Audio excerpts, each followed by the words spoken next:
What up, Longhairs? Welcome to episode 120 of Let It Ride. Here we talk long hair and business, advocate for hair equality, and celebrate men's long manes with hair whips and, of course, high fives. If you're a guy with long hair, you're in the right place. Today at the Longhairs HQ, we are plugged in through the digital waves. I'm El Garvinsky, media producer of the Longhairs and host for today's episode.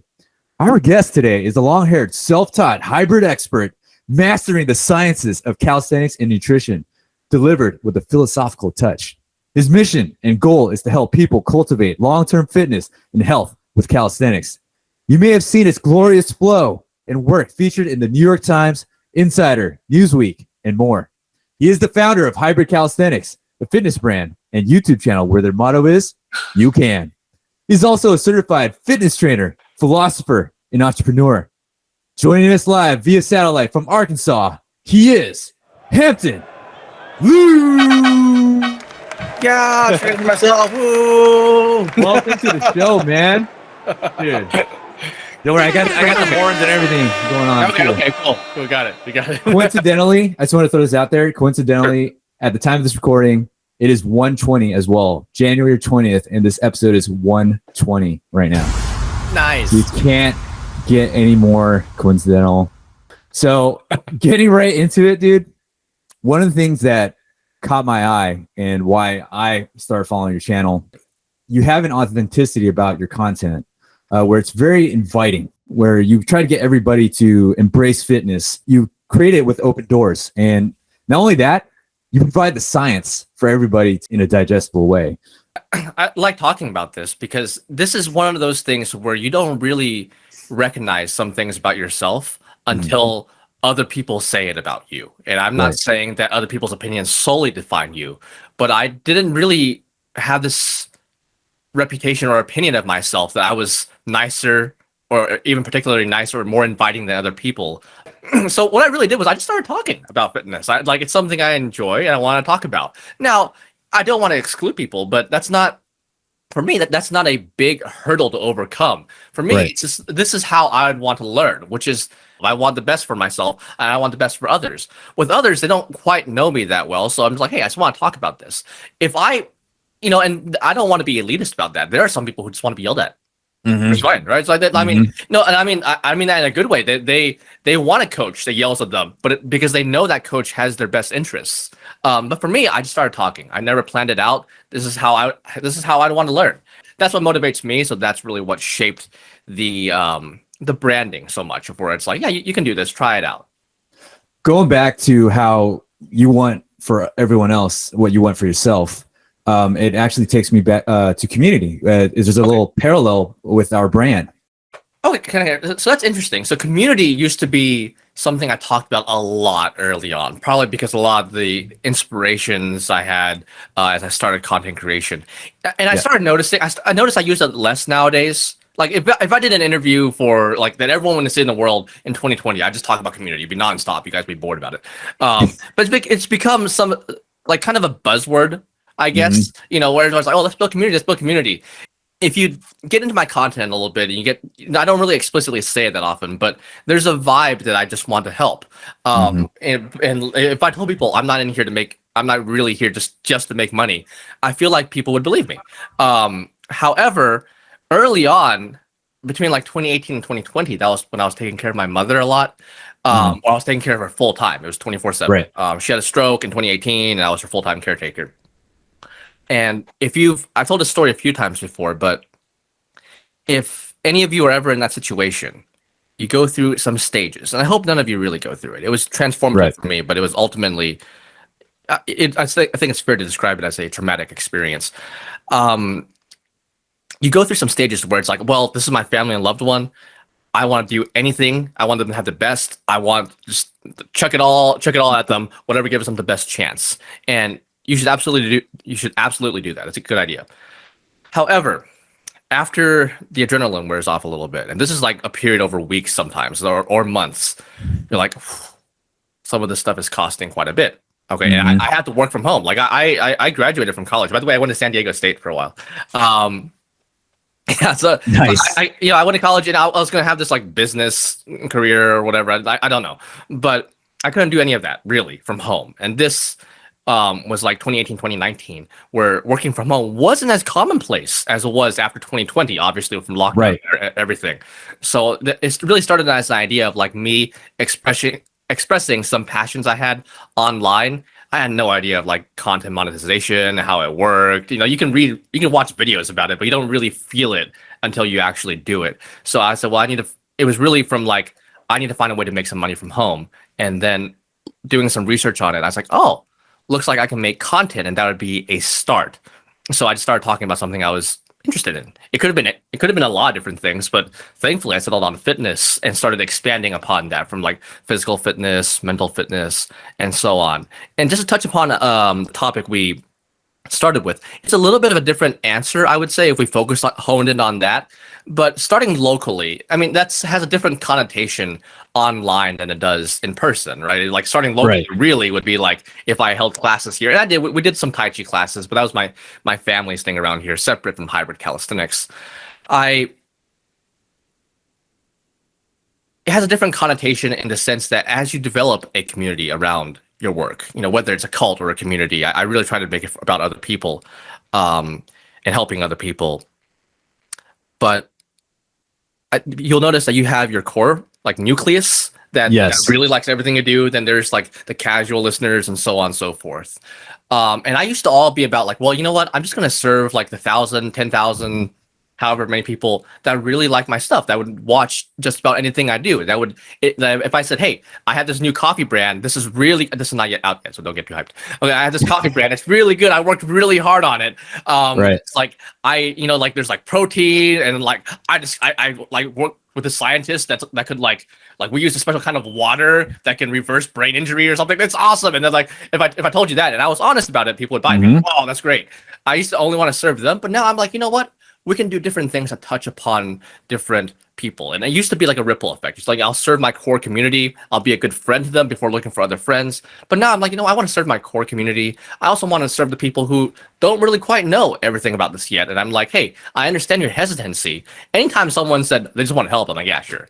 Sure, you just want to help, right? It's like, yeah, just help yourself from my wallet is what you want, right? And so, we have to go through that with, in my opinion, if we are entrepreneurs, content creators, we should approach that with some empathy. This is kind of like feeding a stray animal, where a lot of like cats or dogs are on a street. You notice a lot of them are scared. They're hungry, but they're scared of you. And it used to annoy me. I'm like, dude, I turned my car around because it's 20 degrees and I'm feeding you this piece of meat. Okay, like why are you acting like why? Yeah, right. But you know what? It's fair because that's what they know. Okay, it's like that's how they stayed alive. Is because yes, I don't want to hurt them, but 90% of the things they met in life want to hurt them. So if you're a brand, if you are or any kind of like personality online, people don't trust you. I think we should have a little bit of empathy towards that because yes, you are the person that actually wants to feed them. But the rule that they've accomplished or they've noticed is that a lot of people don't actually just want to feed them; they want to take from them. They thankfully with humans, it's only taking money and not stray animals can be eaten. Have you seen the movie Enter the Dragon? Oh, if I did, it was a long time ago. Okay, well, there's a scene where Bruce Lee is, riding a boat. He's about to head to an island with a martial arts tournament, and there's other martial arts on there. And there's this guy who was asking him, like, "Hey, what's your fighting style?" And he answers that guy. He says, "Oh, my style? It's the you could call it the art of fighting without fighting." And so, in your case, you're doing the art of selling without selling, and it's very genuine. You put a lot of it in your coaching and your product reviews. Now you recently come up with your own products. You're basically always looking out for your peeps. That's a couple things to touch upon there. So that's neat that you compared to Bruce Lee. That's changed a little bit. I still want but if I explain it, I think it'd only be in a good way. I think people would only understand it in a good way if they understood it.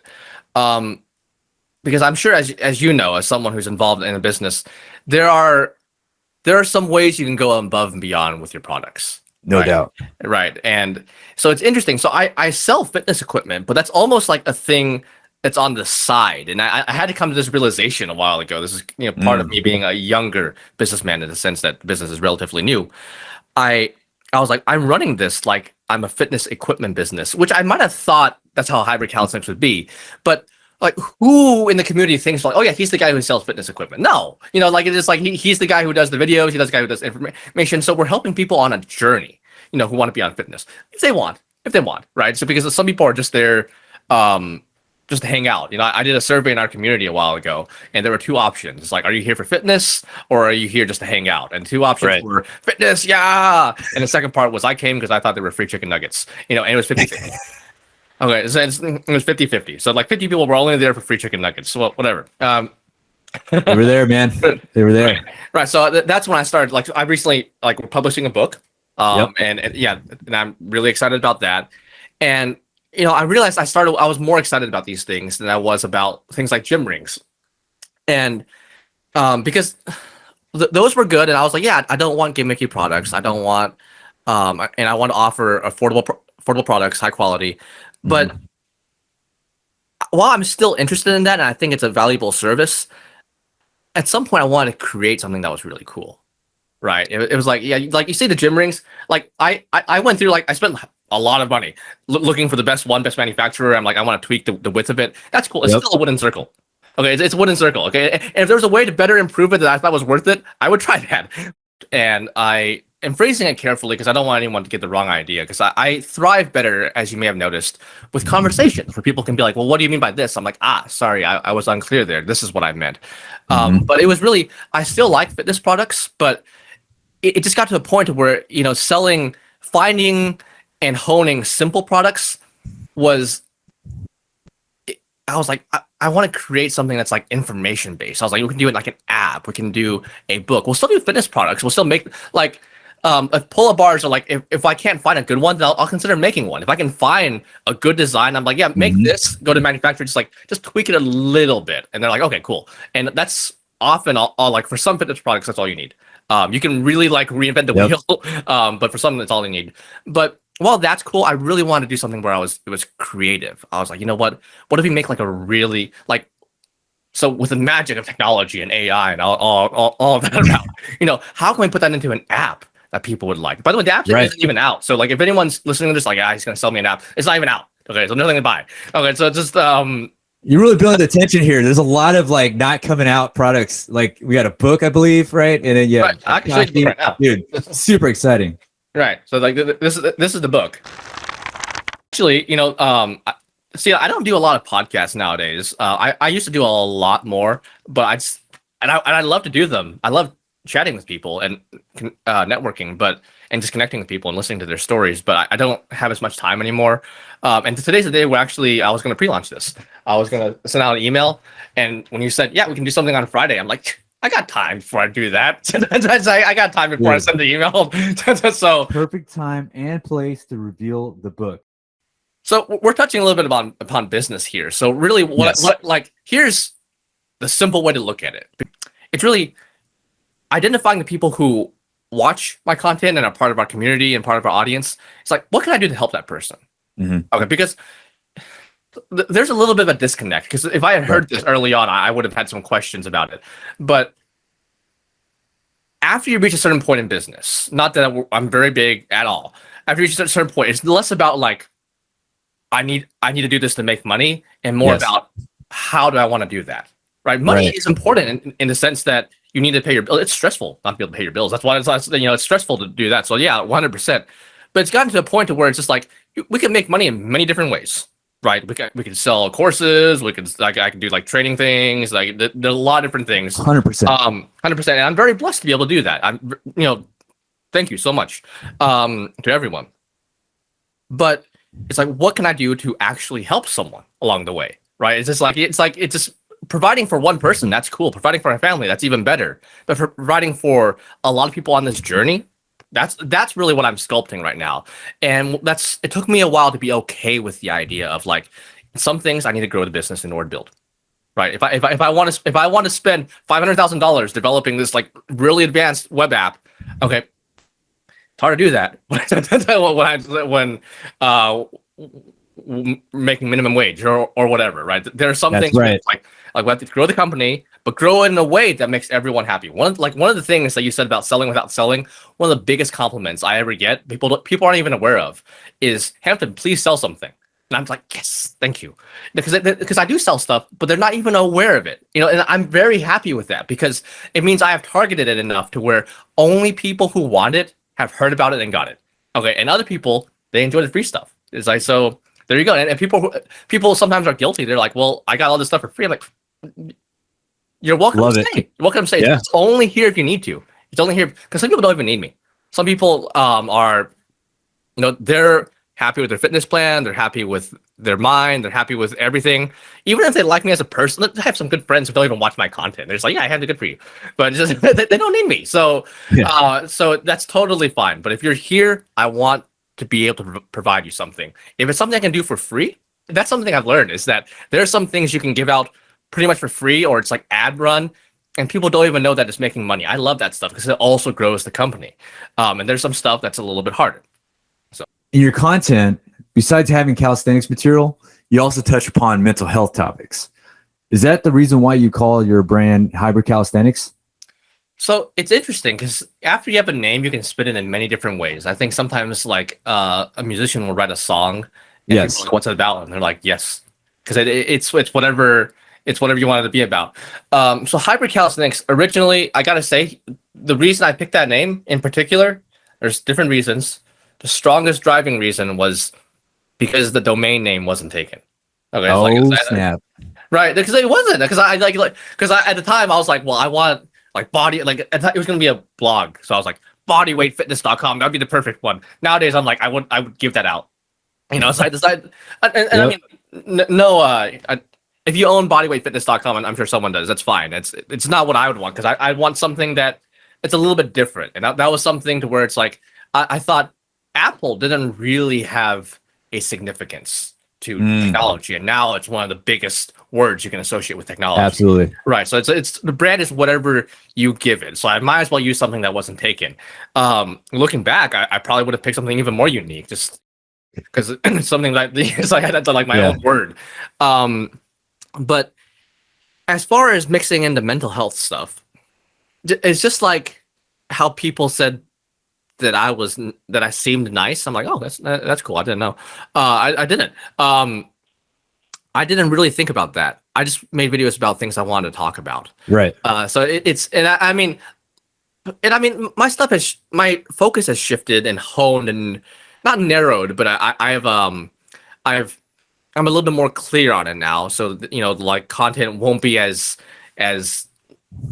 all over the place as it was early on, but it's always been about, I've always included an element of mental health, a little bit of just talking about philosophy and because it's what I enjoy. And it's one of those, and a lot of the YouTubers, which are not, I'll tell you the names, are not entirely, not at all fitness based, that inspired me. A lot of them just talked about things, and I always admired that ability to where they could just talk for several minutes or an hour and just go on and on. And have it be interesting. And back when I was starting this out, like you said, like I do want to help other people, but on it, like starting out, I just wanted a way to pay my bills, and I had no idea how this was gonna pay my bills. It was part of me just being excited about it. I'm like, yes, I just want to do it, but I wanted a way to pay my bills, and I need to be able to do it in like 20 or 30 minutes of free time a day, including editing. So that's, what's that going to be? And I mean, well, I can be very efficient with my time, but there are some videos you just can't do in 30 minutes. Like sometimes it takes 30 minutes to film. So I was like, well, I can just talk for a while. I think I'd plan it out because I can plan out all the content in my head early on. Okay, and then when I hit record, I'm like, here's what I have to say. Not that it's scripted, but I just like kind of align myself, and turns out people like that, and I'm very honored with that. And it's just me sharing things that have helped me, some mistakes I've made, some lessons I've learned from mistakes, and hopefully it can help other people. So that's two slightly different answers, but I'm glad that it worked with the name Hybrid Calisthenics. Brad, man, genius moves. Besides the name, I love the motto that you emphasize, which is you can when it comes to health and fitness. Given so many options out there to exercise, are you set on calisthenics being a great recommendation for a large number of people? I literally, I don't know if you can find someone who's more biased than I am. Okay, so I'm next to you on that one, man. Right. So yeah, I do recommend it. I do recommend it, and I mean, especially if you are someone who's not completely happy with their fitness, because after you spend a certain amount of time pursuing physical fitness, whether it's weights, barbells, kettlebells, yoga, whatever, you start to realize there's many different ways to get what you want. When you understand how the body works, your body doesn't understand the resistance of a barbell or your own body weight. And then even more so, when you're like, oh, well, like this is how I grow the muscle, this is how I make it stronger. Our muscles don't necessarily understand angles in that sense. They follow something called the all or none law, in which the muscle fibers, I should say, either contract or they don't. They don't. The angles is just. I hope I've been following that law all these years, man. So far, it's been working out. Right. So you're like, well, you can actually.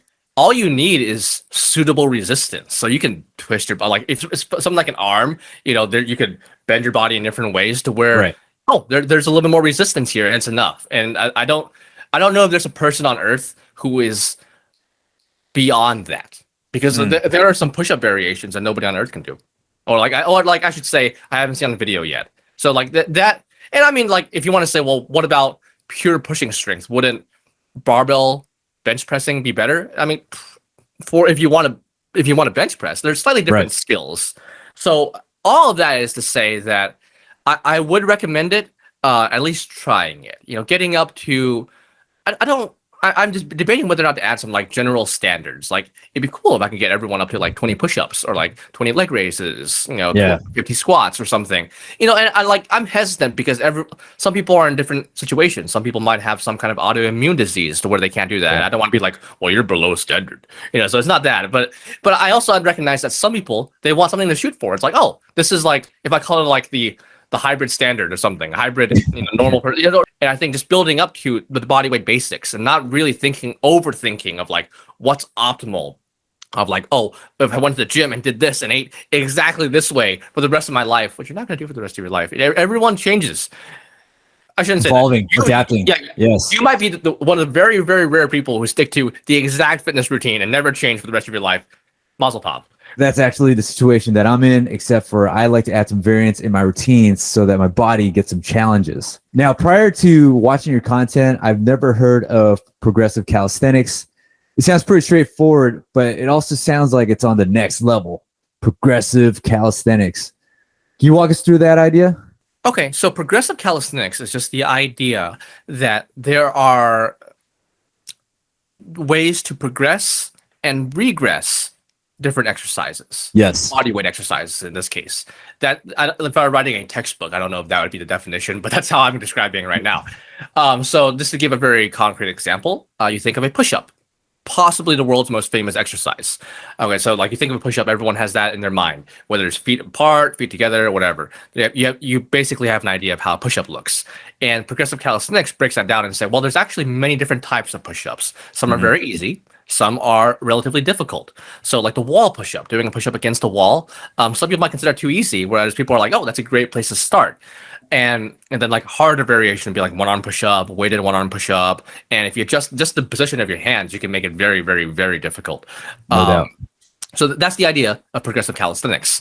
And it's one of these things that when you explain, I think this is why some people like latch onto it, because it makes sense. You're like, why wasn't it taught this way from the very beginning? Right. So you think of the push-up, a famous exercise, the sit-up, a famous exercise. All of these things kind of have a weight already built in. So like, and it's like another thing people know about is like the bench press. So I'm going to use that as an example, or bicep curl, but gym exercises. Like when you go into the gym and you notice these barbells, the plates can be taken off. They can be adjusted. So you can make a barbell, just a bar, 45 pounds, or 10 pounds for some bars, or you can add on like 45, 90 pounds. You can add on weight. You can change the weight. Unless you're in prison, the weights are usually not welded on. I think they are welded on in some prisons. Okay. But that's kind of what we're doing with the push-up. It's like, well, if you can't do a push-up, you just can't do it. Okay. It's like saying if you can't bench press 135 pounds, you just can't do it. Or like my favorite thing is like, here's a barbell of 135 pounds. You hand it to like a 9-year-old person. It's like, yeah, you just keep trying until you can do this. Just keep trying, and then it's like squishing their neck, like it's like, keep trying. Yes. You got it. It's like, wouldn't it make more sense to start with something you can do and work your way up as you get stronger? Yes, of course. And for some Aggressive, people, man. Yes. yeah, for some people that's a wall push-up. For some people that's I like starting from early on because you can really, really hone in your technique when you do that and really feel the pushing motion. But some people that's a regular push-up, incline push-up, one-arm push-up, and you just work your way up. So that's the idea of progressive calisthenics: is you can progress and regress just about any movement. Let's move back to your origins for a second. Did you find fitness, or did fitness find you? I wish I had a more philosophical answer, but this is probably the one I can answer in the most short form way. I was raised around a lot of people who were into fitness and into martial arts, and martial arts is kind of tied into bodyweight fitness until fairly recently. I feel like even nowadays, you go to gyms and martial arts schools where they think that weightlifting will slow you down and make you muscle bound. And I have some pushback against that, where I say not necessarily. It can, but so can calisthenics. You know, like depending on how you train it. So I think I was raised around a lot of people who were into that, so I was always introduced to it at a young age. So like push-ups, pull-ups, things like that, very early on, and it's just like being physically fit and active. Just was something that always stuck with me when I was a kid. All right, man. As we see technology progress, society and people start to live a more sedentary lifestyle, where do you see calisthenics and fitness moving towards in the future? Fitness, just like everything else, is always going to trend towards convenience. So I think there is convenience, but also optimization. It really depends on what kind of person you are and what kind of mental state you're currently at in your life. But things in general are going to trend towards convenience and optimization. So as fitness, I think it will always play a role in our society. But if there was somehow a very easy way where everyone can get fit, you know, in the most efficient time, in a way that's most convenient to them, even slightly more convenient. Okay, like for example, if everyone knows, like, for example, a social media site like Facebook or Twitter, they have browser versions. But who uses the browser version on their phone? Use the app, right? It's slightly more convenient. So like that's how much we're dialing it in. So the fitness modality that will capture the most attention over time will have elements of both convenience and optimization. Especially with fitness, optimization will play a key role. In social media, it's really more, it's about both, but it's convenience will dominate, I think. But fitness, people want they want to know that the thing they're following is sound and that it's getting like no one wants to feel like they're wasting their time, right? If you spend like thousands of hours running and they're like, yeah, that's not the best way to lose weight, people, you know, if they don't like it, they feel a little robbed. So enjoyment, optimization, and convenience are all going to play a role. I think there's a chance that calisthenics has a, not that it's dying out or anything, but I think it might surge in popularity at some point if the right things are in motion. People are like, you know what, this is a way I can get healthy, fit, and strong at home. But I don't know. You know, it's like there are like, this is indeed a pretty deep question if we want to make it a deep question, because like for me, my life trends towards minimalism and simplicity and authenticity. It's just in general, my life, like the way I dress, you know, just jeans, shirt, tank top, flip flops. As I find myself more comfortable with myself, I'm more okay with things being simple and minimalist. There are some people who might take, so like for me, it'd be like, oh yeah, so I would like the idea that we trend towards calisthenics in fitness overall. Or I'm pretty neutral about it. It's whatever works best for people. I don't own calisthenics. I don't get a royalty every time someone does a push up. It'd be great. That would certainly change my life. But there are some people who take the opposite approach. Some entrepreneurs will be like, no, actually, the answer is my new device that's only $500 or 10 payments of like $49.99. Call now in the next 5 minutes. Right.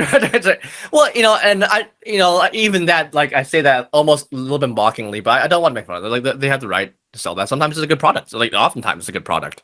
Like more advancement, more complexity is the answer. And the other end is more simplicity is the answer. And it's hard to say where it'll go. That's where I'll end. Great insight there. Now, as a long hair advocate myself, I got to ask you about your hair. What got you on your long hair journey? I started early 2015, I think January. That was when my hair was the shortest, and it's been growing out since then. So I went through most of my life with like mid-length hair, which looking back, I realized wasn't great for me because a lot of it was centered around like me only wanting to cut it every few months. Like I would like some people cut it every 2 weeks. I just never could. I just never could justify that. Right? It wasn't convenient enough for me. I didn't have the calisthenics of hair care. No, this is like it's like I want to do other stuff. Not to say like grooming isn't important, but I just want to do other stuff. And so I was in college at the time, and didn't have the person who usually cuts my hair, which it took a while for me to find someone I liked that cut my hair, because I always had this vibe, like separate topic. I always had this vibe that some of them just didn't like me. Like I guess they thought I was weird because I didn't cut my hair as often as their other clients. I always had that vibe. I definitely did back when my hair was mid-length, and I would get a cut every once in a while.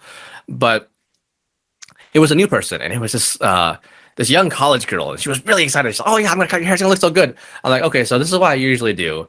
And then it's like I usually take a few inches off, and it's mid-length. She's like, "All right, that's good." Like I don't know what I said.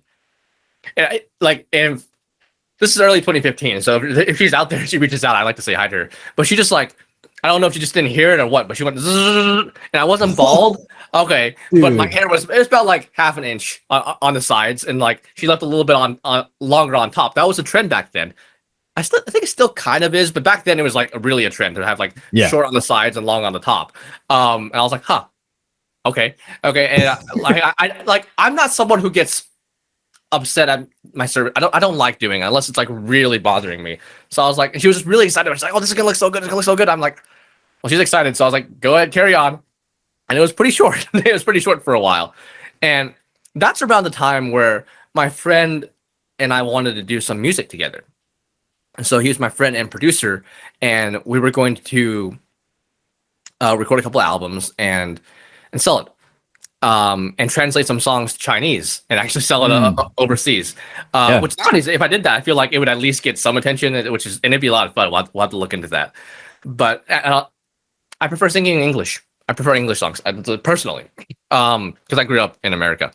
Native speaker, yeah, makes sense. Right? Yeah, exactly.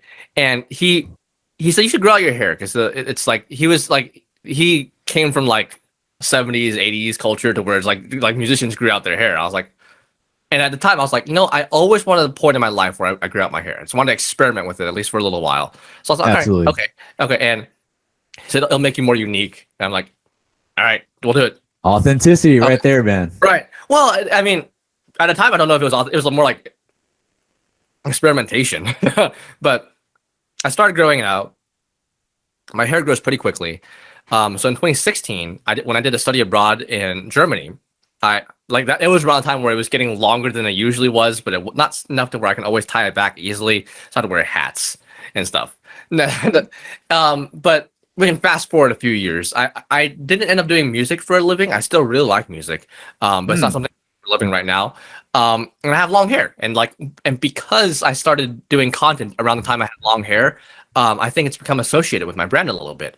And I do kind of like it, like for the simplicity of it, because while it's interesting, long hair has kind of the connotation of like in quotes for people who are podcast listeners, pretty boys, right? Or people who are vain. I mean, not everyone, obviously. I have long hair, but I recognize there's a little bit of a connotation behind like people who care about appearance more. Right. I don't know if anyone's played Stardew Valley, but the character Elliot, the guy, has long hair, right? And he's kind of like he's into his looks, which is totally fine if that's how you are. But for me, it was actually more about minimalism, because back when I had short or mid-length hair, I had to cut it more often. Okay, and I had to like my hair goes right into my eyes. Like I can't just comb it. Like even like hair glue barely parted it. Okay, so I was like Nowadays I wake up, hair tie, done. Okay, and I'm just working. This is how it usually is. I have it up in a ponytail. For me, that's more minimalist because I don't have to care about my hair as much. But for me, I recognize different people have long hair for different reasons. And nowadays I grow it out, and every year or so I get a cut, 11 or 12 inches, and I donate it to charity. Wigs for Kids is my usual go-to.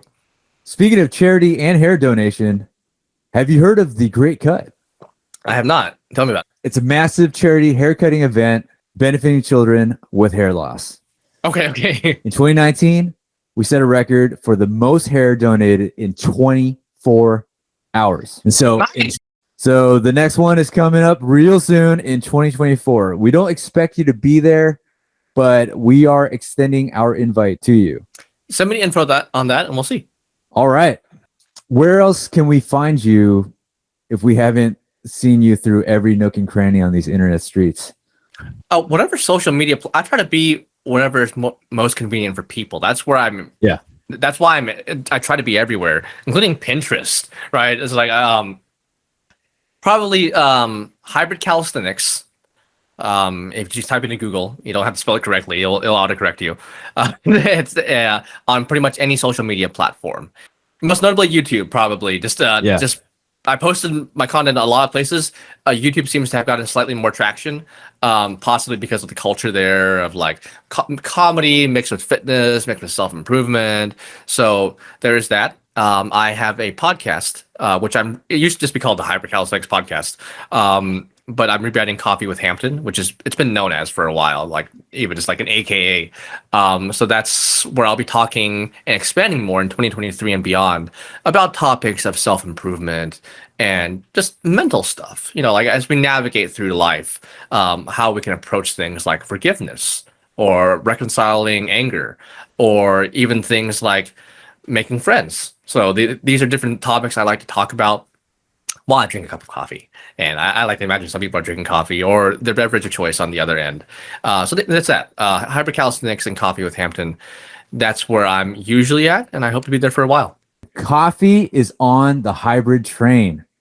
So I think there's going to be a running joke where I like anything I start, it's going to be hybrid in the name. So hybrid coffee, hybrid routine. I'm telling you, man, you already own it now, man. That's right. Hybrid gaming. Yeah. So I started a channel called Hybrid Gaming where I play Pokemon, and there was another channel called Hybrid Gaming. I was like, we're gonna be hybrid gaming too. It's hard to find a completely original name anywhere.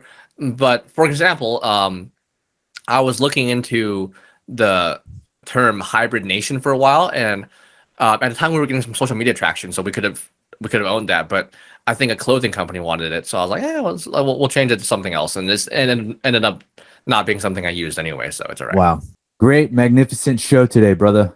Thanks for rolling through today. Thanks for dude. we're recording this on a Friday, and I have a cup of coffee. It's like I drink coffee every other day, and it was just enjoyable time listening and chatting with you. It was very chill. Wanted to plug in your new book again, also titled Hybrid Calisthenics. Yes, and Hybrid Calisthenics, get healthy, fit, and strong with just your body and gravity is the subtitle on that. So that should be coming out mid-February. We have a limited batch, which I feel so salesy saying, but it's a limited batch because I didn't have the funds at the time to buy like a huge batch. So like it's a limited batch. It's gonna be. I'll be sending out a pre-order today. Right. Hopefully, we'll be in regular stock by mid-February. Get your copy today. We'll see. Well, that about does it for us today. We'll see you here next time on the Let It Ride podcast.